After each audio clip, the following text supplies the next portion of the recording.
guys, welcome to another episode of the Lion and the Liverbird podcast.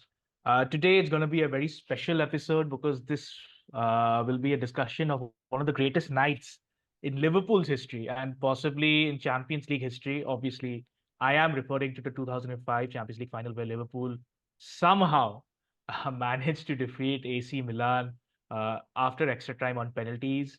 So we'll be going through the entire campaign for Liverpool, not just in the Champions League, but also the Premier League, some of the major talking points, how we reached the final, how we defeated Chelsea in that ghost goal match, and the final itself, I mean, which quite a few people believe is the greatest Champions League final ever to be played. So, yeah, I mean, there's a lot of things to talk about, and I'll ask Rohit what he thought about that match when he first heard of it. So, this is like years back. I mean, like almost 20 years back. So, Well, what was your thought? I mean, it was great for Liverpool. I remember, I think I probably called you after the final, and you were ecstatic, and I was happy for you.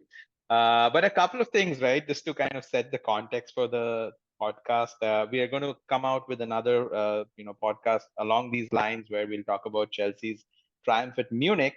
But the way I look at it is, we are also kind of reminiscing back to some of the glory days because we don't know, when we'll win the Champions League again. We are at Liverpool or Chelsea are not in the Champions League this year. Liverpool Mhm. will be in the Champions League next year for sure.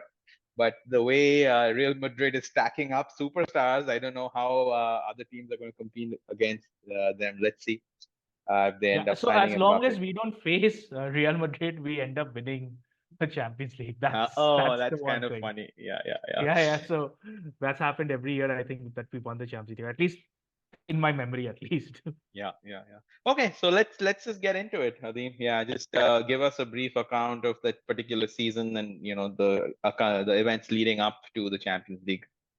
Correct. So, this season was a sort of time for transition for Liverpool because we had Gerard stepping down as Liverpool manager. He was a, a figure that was loved at Anfield to an extent. I mean, there are very few managers that we don't like, Roy Hodgson being one.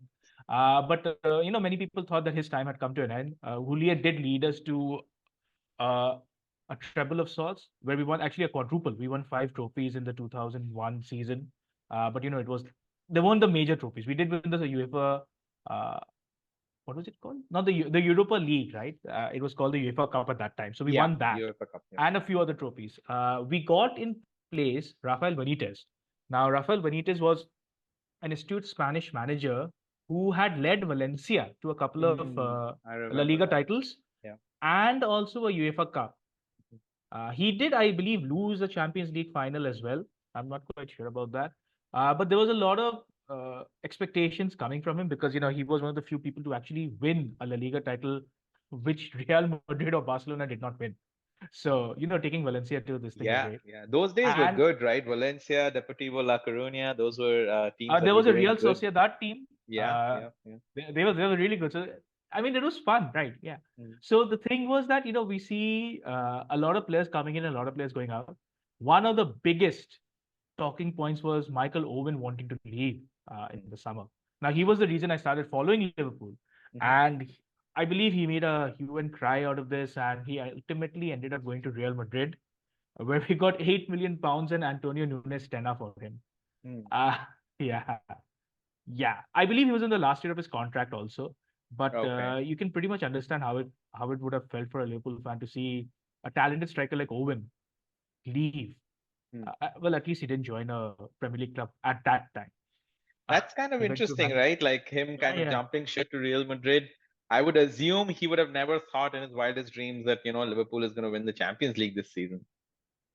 correct. And I don't think he won anything with Real Madrid either. Mhm. He had to come back to Newcastle, and then I think he won again when he joined Manchester United. Yeah, He I won the Premier remember. League with them. So that is something I don't want to talk about.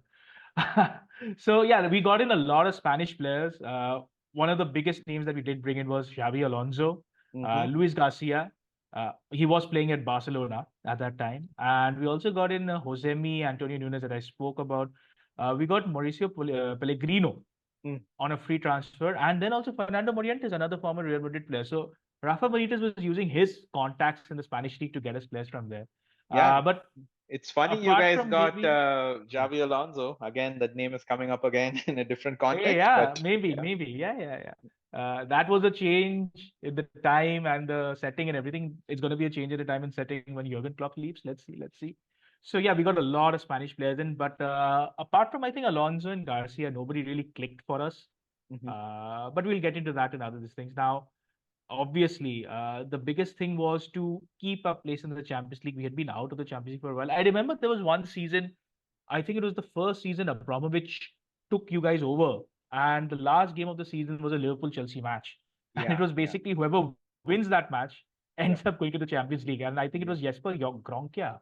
I yeah. think it was he who scored the goal I remember that that game. took you guys to the Champions League. So yeah, Yes. returning to the Champions League was big for us because we were the club with the most Champions League titles. But obviously, we hadn't won one in I think 20 years. And we were nowhere in the league also. Like Liverpool were not the Liverpool that we see now. Hmm. There were ownership problems. There were a lot of problems on the pitch and off the pitch. But there was always hope, that there was belief that something could happen. And Rafa Benitez came in and he bought his own brand of football. Uh, it was a defensive style of football, I would say. We weren't attacking as much as you would expect, at least not as much as you see nowadays. And that actually showed in our entire Champions League campaign. So the Premier League campaign was hit or miss. I mean, it was horrible because you were winning games, you were losing games. We lost to Bolton, we lost to Birmingham City, we lost to Middlesbrough. Most of these were away games. We lost to Everton.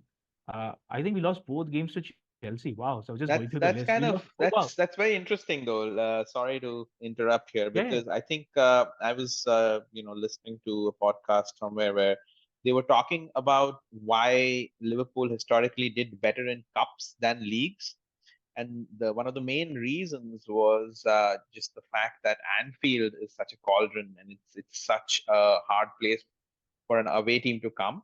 And if you have like a two-leg kind of a tournament going on where if you're compact away, when you come back home, if your crowd and your supporters can add so much to your team, that makes you very, very strong. I mean, I don't know how much of the truth is in that, but you saying the fact that Rafa Benitez was more of a defensive manager, probably setting you guys more compactly in your away games helped, while you used your home advantage much better in the Champions League. It's interesting you bring that point up because we also reached the League Cup final in that season. And guess who we played? We played Chelsea. I remember. Yeah. Yeah, and it was you guys who actually won it in extra Uh-huh. time. But yeah, so you rightly said Rafa Benitez knew how to set his team up to not concede goals or to not lose by a huge number. So that is something that happened even in our Champions League qualifying.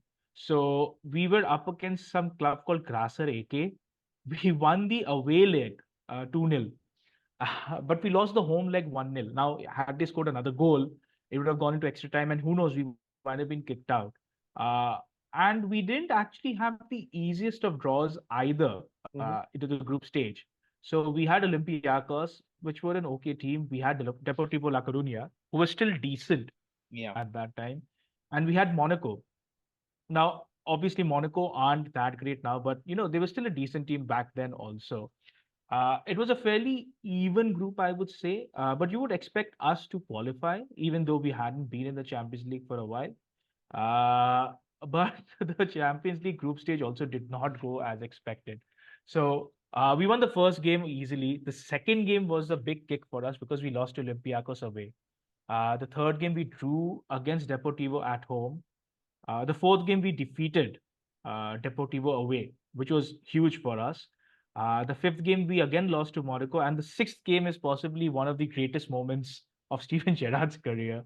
Is we are losing to Deportivo La Coruña, sorry, to Olympiacos. Rivaldo had just scored for them, and we are getting kicked out on I think the away goal rules or something like that. No, we were getting kicked out overall as it is. And then, we second half magic, Cinema Pongo, remember, used to make fun of his name. Yes. Cinema Pop goal. Florence Cinema Pongo. Yeah. So he scored the equalizer. Neil Mellor stepped up in the 81st minute to score. And then Gerrard just lashed it in. Yeah, I with Andy remember Gray that goal. shouting, "It's Gerrard! Oh, what a hit, son!" To make it 3-1. So we actually qualified on the away goals rules, Wow. and it was crazy because as you said, Anfield is something else in these cup games. And that last game Yes. of the group stage was also at Anfield. And you could just see the sense of relief and joy. It is mixed emotions that we've been able to get out of this group stage, which we should have been able to do without this extra tension and drama.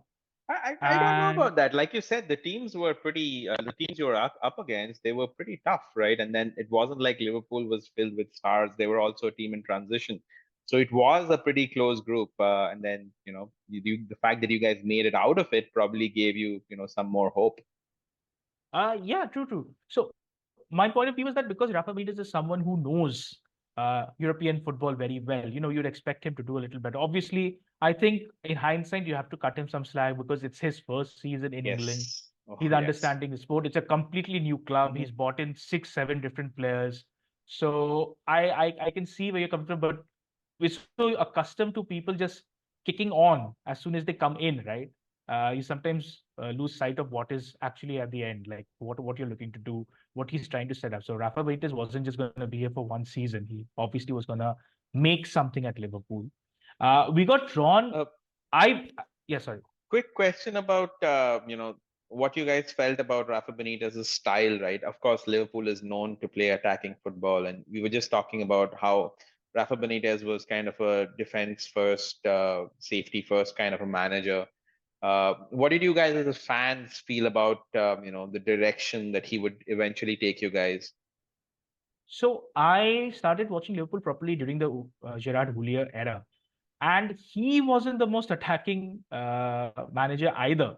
Hmm. So Rafa Benitez's football was maybe slightly better because I remember seeing a lot of his Valencia team, and they had Pablo Aimar doing amazing stuff for them in midfield, and we always thought that we'll get somebody like that to pair him alongside Steven Gerrard. Obviously, we got Xabi Alonso, Yeah. and the thing is that the first 2 seasons of Rafa Benitez, I think he was a little more reserved, where he tried to set up that I will not lose the game. Hmm.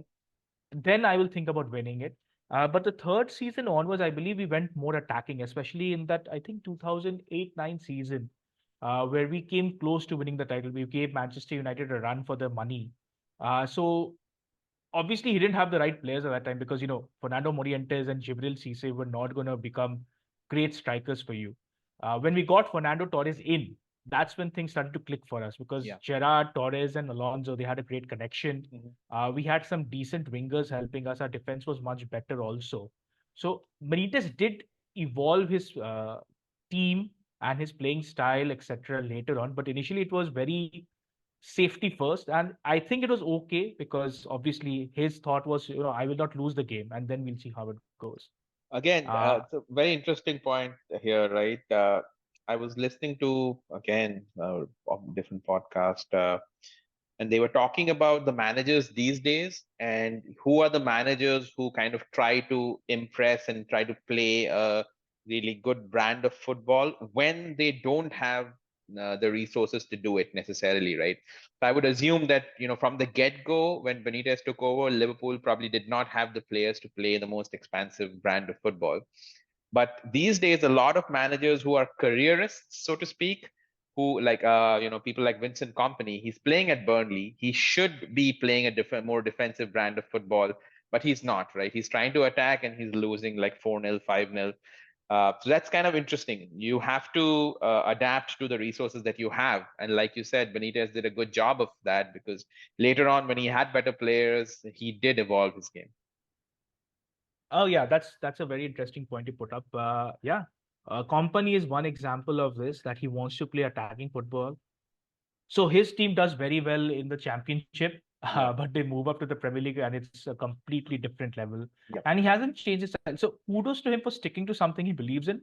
And if Burnley stick with him, then obviously there is a chance they will come back in a couple of years. But yeah, I mean, I don't know it's whether you very. can give kudos or you like against Liverpool, you have to be more pragmatic, right? I understand if it's Burnley versus Sheffield United, okay, you play your same brand of football, right? Even like take Chelsea's example yesterday against Man City. Chelsea have a decent squad, but they decided to defend because that's the more pragmatic thing to do. Anyways, we are kind of diverging from what we were talking about. Let's get back to Liverpool and Benitez. Yeah, so the knockouts. Yes. We got Bayer Leverkusen in the knockout round, and that was because we finished second in our group. So Mhm. Leverkusen obviously topped their group, and this, I believe, was gonna be us getting kicked out of the Champions League possibly because Leverkusen were better at that time. Obviously, topping their group was obviously a big plus for them. We won the home leg 3-1, which was a pretty nice surprise. And it was very interesting that Dietmar Hamann scored the goal, the third goal for us, because a 2-1 lead is easily overturned, possibly in Mhm. that era of the Champions League, where away goals counted for more, right? Yes. Yeah. So Haman scored in the 90th minute, and that gave us a bit of a buffer. Surprisingly, we defeated Leverkusen away also with the same score, 3-1. Again, this was something that I did not expect us to happen. But the next match was obviously something that I did not want to see. It was like we were taking on Juventus in the Mm. quarterfinals. Now, this was a Juventus team that had all the good players. Like they had, I think, Alessandro Del Piero. I think they still had, yeah, they had obviously Gianluigi Buffon. They had Nedved, I believe. Uh, and they had a couple of other really good players. I think Edgar Davids was still there. Clarence Seedorf, Maybe maybe?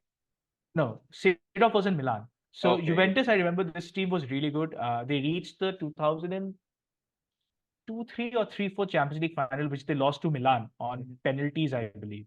Yeah. So I was like, that's it. It's Juventus. Okay, it's done forever.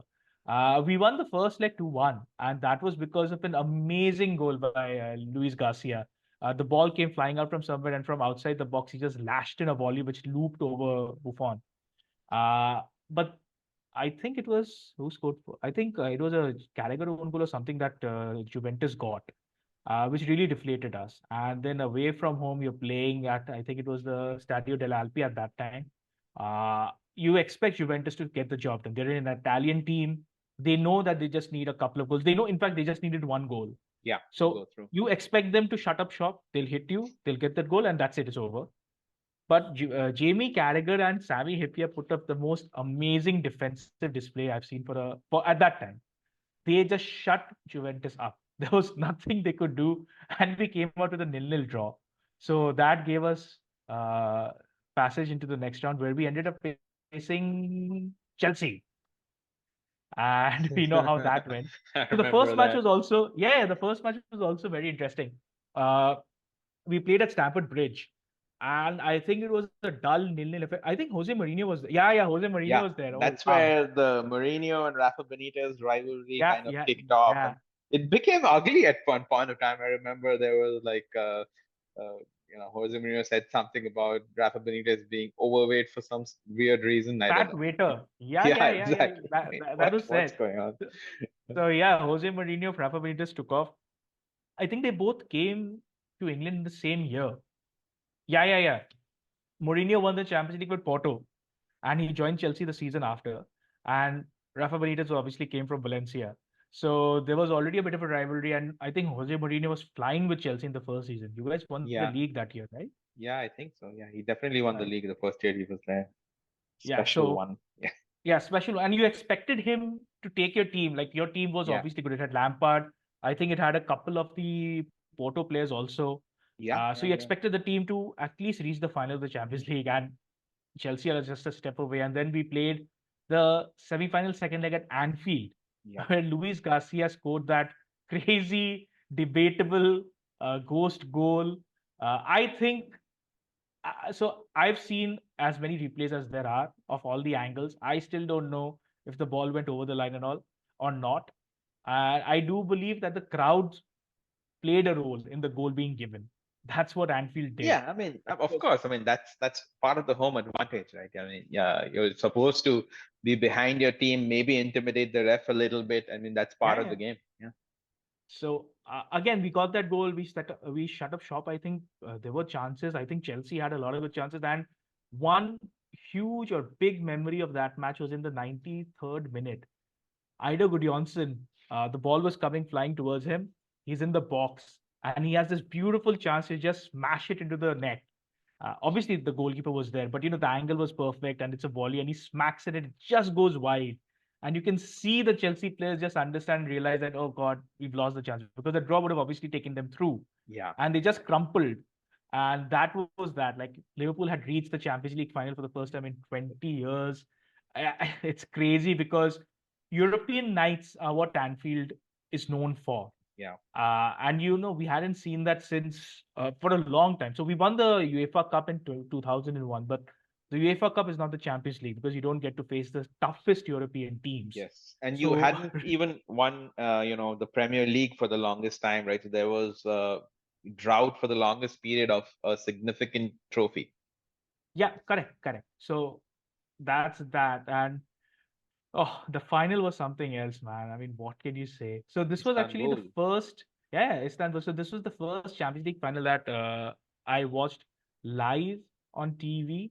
And I think it was still during those days where the Champions League was played on a Wednesday night, the Champions League Hmm. final, midweek proper.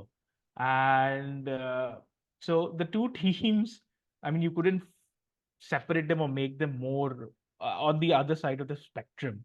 So Yep. Liverpool's team had, people like Jerzy Dudek, Jimmy Traore.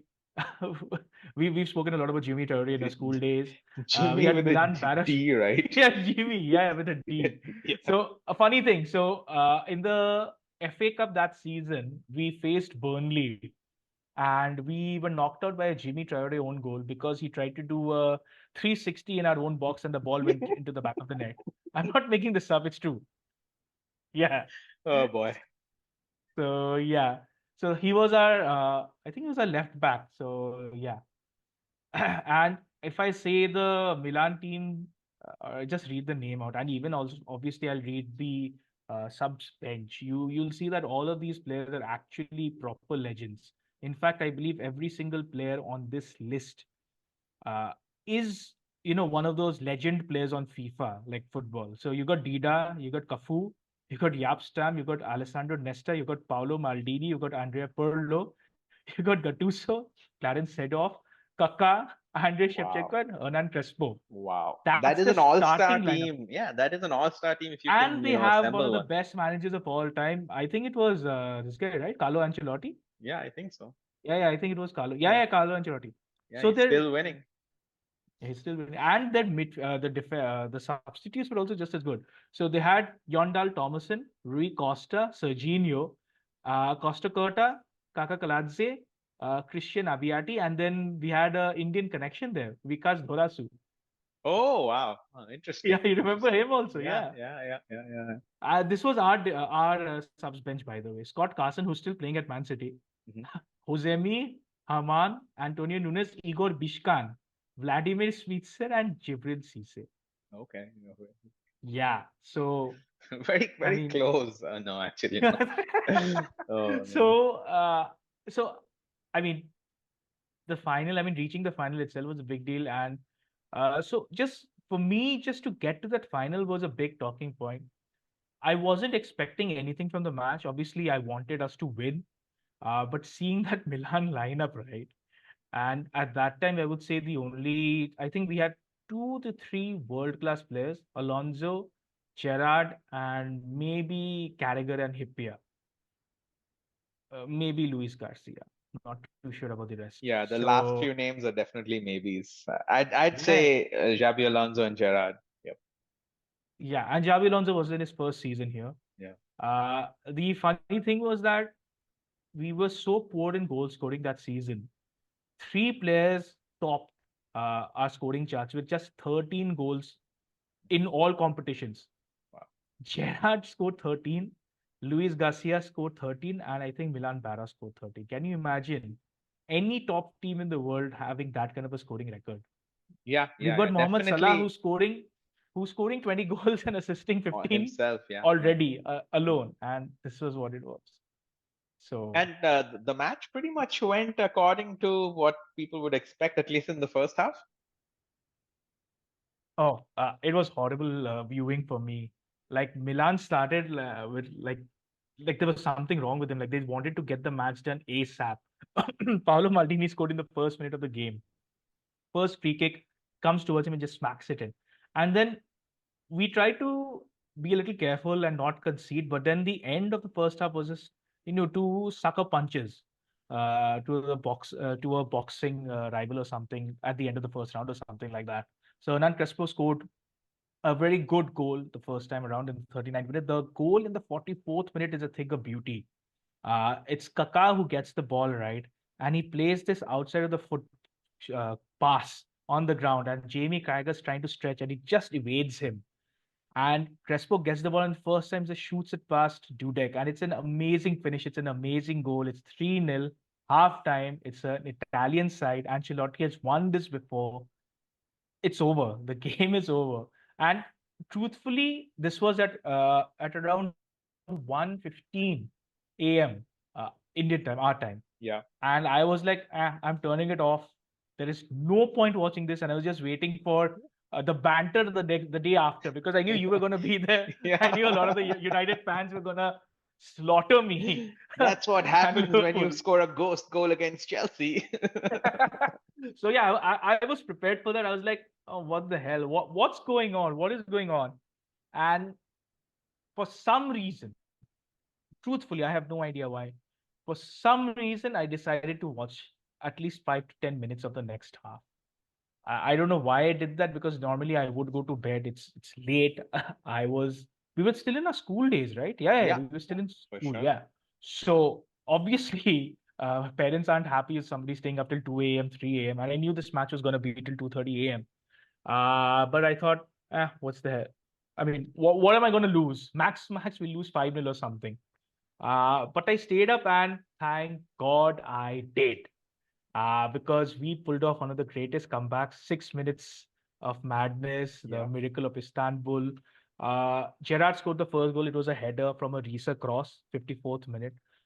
Then Smith scored from outside the box. Now, this could have been called offside, because, Barosh was in an offside position. He just about evaded the ball touching him. Tita couldn't save. And then Gerrard ran into the box in the 60th minute, I believe, and he was upended by Gattuso.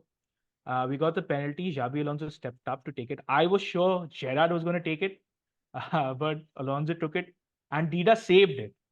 And I was like, oh, what? But Alonso was able to get the rebound and smack it in. And it's 3-3. It's madness, it's jubilation. They cut to the crowd, and the crowd just can't believe what's happening, like, Yeah. especially the Liverpool fans.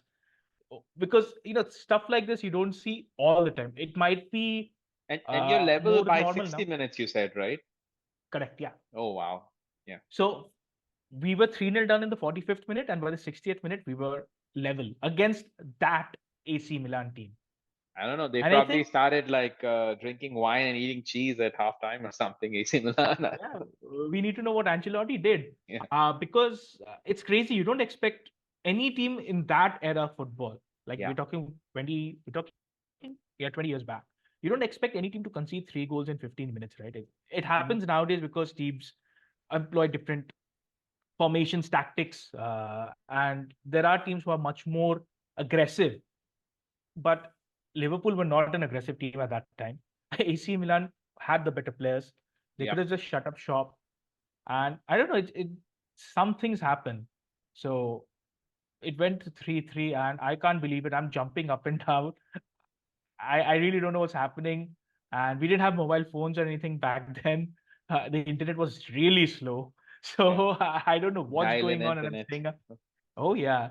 Yeah. And I'm just like, I don't know what to do. Like, seriously, I still didn't know what to do. So I like watching.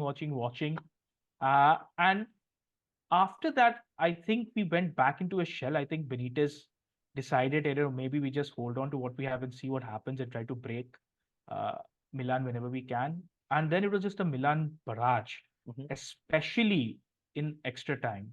Andrei Shevchenko had this amazing chance to put Milan ahead, and from point blank range, Jersey Dudek saves the first shot, and the second shot, it's an open goal. And Shevchenko just smacks the ball, and Dudek just moves his hand up like reflexes, and the ball hits it and goes out. Like, even he doesn't know what happened. And during that entire time, I remember Jamie Carragher is screaming out that he's getting cramped, but he doesn't want to get subbed because it's such a big game. Sami Hyypiä is clearing things off. And one thing I will, however, give a lot of credit to Rafa Benitez for is that he made one major change in halftime. is that he took Steve Finnan off, who was one of our most reliable players. He was a right back, and he put Dietmar Hamann on. Now, Harry Kewell, who was Midfielder, supposed to right? be one of our talismanic, yeah, correct. Mhm. So Harry Kewell, who was supposed to be our game changer or Yeah. possible X factor in the final, he was injured in the 23rd minute, and you expect things are not going to work out. But Haman coming on was a huge bonus for us because his presence in midfield helped us to control the game better in the second half. Hmm. We still were playing with Jimmy Traore in the team, by the way, so that's even a bigger deal. Traore was on the pitch when we played this. So yeah, moving forward, somehow we survived and we went to penalties. And even in penalties, I wasn't quite sure of our ability because I mean, it's AC Milan, right? I mean, they Yeah. still should have enough experience and ability and They had a better keeper, right? they're a better keeper, Dida. Yeah. Yeah, and they've been there. They know what to do. Hmm. I think they won one of the Champions League on penalties, as I was saying, Yeah. against Yeah. Juventus. So you expect them to, get this job done. But yeah, Jerzy Dudek pulled off a couple of amazing saves. There is a lot of controversy regarding his last save, which Yeah. he did from I've seen Sheffield, where that he seemed video. to Yeah. crawl ahead. But just Not to seem make sure, to. He was like yeah, he did. 5 feet in He did a front. trap walk. Correct, Yeah. correct, correct. He was five No, yards but in front or something. yeah. Yeah. But at that time, it was apparently legal. So there weren't rules which No, yeah. I suggested mean, that the keeper. it's I it's mean, fine. Yeah. Yeah. Yeah. so I mean, it is what it is. So Dudek saves that, and he's jumping around. Carragher is running around. Gerrard's running around. We won the Champions League for the fifth time. It's a major trophy back at Liverpool, and that was possibly uh, a turning point for us. At least we thought at that time that better things are to come. Hmm. We'll get more investment in the team. There's a chance we'll go and win the Premier League now. Gerrard was a huge talking point at that time because we had underachieved for quite a while. He was possibly the best player in the world at that time, or at least he did become the year after. And Chelsea were one of Yeah. the We were teams trying that to were buy him. really interested in Yeah. signing him. And there was a lot of speculation that he would be moving to Chelsea at the end of this season, the 2005 season. And I remember either it was right after the final, or it was a few days after the final, where a reporter asked him that, "What is your thought in the future?" And instead of being coy and saying, "We'll see when the time comes, when the transfer window opens," he said that it's night like these I can't really miss out Yeah. on. I mean, Of course. Of so course. Of course. Liverpool being his boyhood club and all, so that final actually ensured Gerrard stays with us. Hmm. Otherwise, he would have been at Chelsea. And can you imagine a Chelsea team with Gerrard at that time? I don't Gerrard, know. Lampard. Gerard Lampard never did it together Yeah. for England. I don't know whether it would have worked So out, but maybe I think Mourinho could have worked with them. Yeah. maybe. But I Yeah. think yeah, it was great that you guys were able to retain him. He obviously went on to become a legend. I mean, he came very close to winning the Premier League, but I mean, irrespective, I think the fact that you guys were able to keep him and build on that was definitely good. But a question for you: after that, what was your next major trophy after the Champions League? We won the FA Cup the year Okay. after. So Okay. that was another Steven Gerrard final. Okay. We beat West Ham 4-3 with Gerrard, I think, scoring a hat trick. Hmm. But after that, I don't think we won anything major. So after 06, maybe we won a League Cup here or there. Did we win? Maybe we won an FA Cup also. I'm not quite sure. But yeah, it was very bone dry after that. Yeah, So that's kind of interesting, right? That also goes to show how incredible this particular win was and this run in the Champions League was, because it's kind of a standalone achievement, right? If you look at the next few years after it or even before it, so it truly is, the magic of sports, where a smaller team, a team that's clearly inferior in terms of skill, can on the day just through grit and fight, defeat a giant. yeah. And the funny thing was that after winning the title, we weren't still sure of competing in next year's Champions League either. Because at that time there was no rule which guaranteed the winning team, the Hmm. winner, the Champions League winner, to participate in the next year's tournament. Right. We finished fifth in the Premier League. Top four would qualify. Everton actually qualified above us in the Oh, Champions League. wow. So we had to be given special dispensation by UEFA to be the fifth English team in the Champions League qualifiers. And we actually had to start qualifying from the first round rather than the third round. Okay. So there was a lot going on at that time because obviously Everton did not want to lose their spot in the Champions League. And yeah, I mean, this led to possibly the rule that, a winning team gets direct entry to the Champions League next season. Yeah. Because it'd be weird if Liverpool were not playing in the Champions League. Who's going to defend Yeah. the trophy? Yeah. Yeah. People have been trying to push that further and try to start a super league where you don't even have to qualify. Yeah. So I Oh, yeah, I think, don't yeah. know. There should be a Super League. There'll be a podcast on that also. We need a Super League. I don't think so. I think the magic of Champions League is nights like this, right? Teams like Liverpool. I mean, back in the day, if they started a Super League, given the current form and the recent history, Liverpool may not have made it to the Super League. But that's a separate discussion, right? But it's very interesting, right? Cup games. That's why it's so amazing that you can have smaller teams actually upset, and we are looking forward to Chelsea play Liverpool. Hopefully, there's an upset next week. And then we're also going to be talking about Chelsea's win in Munich. There are so many, similarities between the two. David Goliath, Bayern Munich were so much stronger than Chelsea, but Chelsea held it together. So it's fascinating. And then, the question to you is, has the kind of that particular victory been succeeded in your mind as a Liverpool fan? Did the second win seem as sweet, or that is still the very epitome, the very zenith of your fandom as a Liverpool supporter? So I would say that still stays at the top of my memory of being a Liverpool fan so far. Even the Premier League title win won't didn't hit me as much as this did. So the thing is that I didn't expect us to win that, and we did, right, in these Yeah. circumstances uh, against that kind of a team. And I was barely what 14, 15 at that time, I think. Hmm. Yeah. So that adrenaline rush at which came up, and I was waiting that next morning I'm gonna meet all my friends. I'm gonna tell them that we won this. Obviously, the newspapers didn't carry it because the match ended at I think 3:30 a.m. So there was no Yeah. report of this in the newspaper. I remember meeting some other school friends, and they were actually laughing at me. They said that you lost 3-0. And I was like, did you not see the entire final? No way, And they were like, honestly. what happened? And then I told them and they couldn't believe me. I said, you go home, check the internet, and then you come back to me. So this will always remain on top of my memories as a Liverpool fan because it was crazy. It was unbelievable. Scoring Hmm. those 3 goals in 6 minutes. I don't think anything will ever uh, give me that sort of joy and emotion of being a Liverpool fan. Maybe unless we do that, maybe if we beat Manchester City 15-0 this this season, it might. But No, I yeah, don't think no, so. Yeah, yeah, yeah. it Especially, was crazy. given the fact that that was first major trophy that you probably saw Liverpool lift. Mm, Uh, yeah. Anyways, I think yeah, we are probably at the end of the podcast. Just kind of summarize this David versus Goliath kind of final.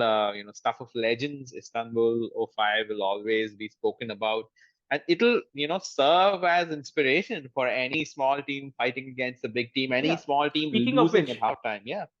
this was so we're running out of time, but I gotta quickly put this in. So during my MBA days, we were supposed to make a project on leadership, right? Hmm. Nobody from my group did anything. Hmm. They literally left me out to dry. So I made a project all alone on Steven Gerrard in the Champions League final. And Oh, that got a standing ovation from the class. that's good. So That's thank you, good. Steven Gerrard. And all those people in college who didn't help me get lost now. Absolutely useless. Absolutely useless. I like how you started ranting about your college project mates. Oh, don't get Okay. me started on that. No, that's a separate podcast. We'll do that. No. Yeah. Okay, so that brings us to the end of another episode. As usual, thank you everybody for watching. Like, share, and subscribe, and please, share your thoughts in the comments. Bye bye. Bye bye.